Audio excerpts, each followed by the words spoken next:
Vitor Gaspar, Director of the Fiscal Affairs Department. Thank you very much for joining us today, sir.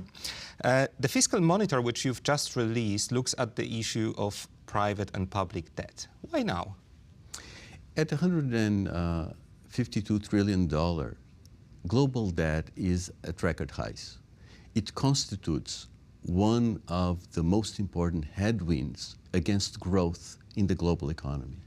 Is the debt problem widespread across countries? No, we find that private debt, which is about 2/3 of the total, is concentrated in many advanced economies and a few systemically important emerging market economies.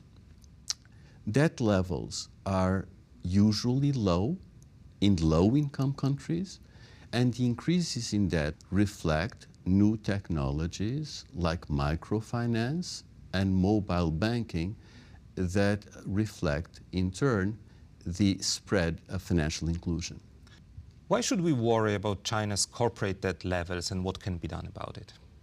In the Article 4 consultation, it is shown that if the corporate debt problem in China is left unaddressed, it will have significant consequences for growth in China and increases the risks of a hard landing.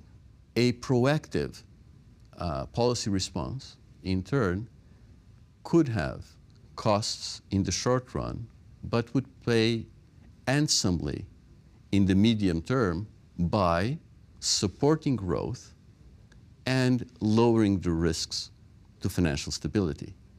The Chinese authorities are well aware of these challenges. They have the means to address them. And more generally, what are the links between public and private debt? Since the beginning of the global financial crisis, if you focus on advanced economies, you see that 25% of the increase in public debt is due to the realization of contingent liabilities coming from the private sector. There's a second very important link.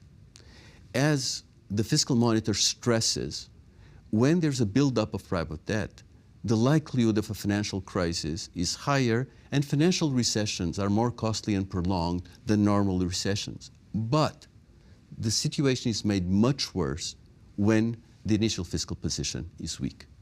Vitor Gaspar, thank you very much for joining us today. Thank you.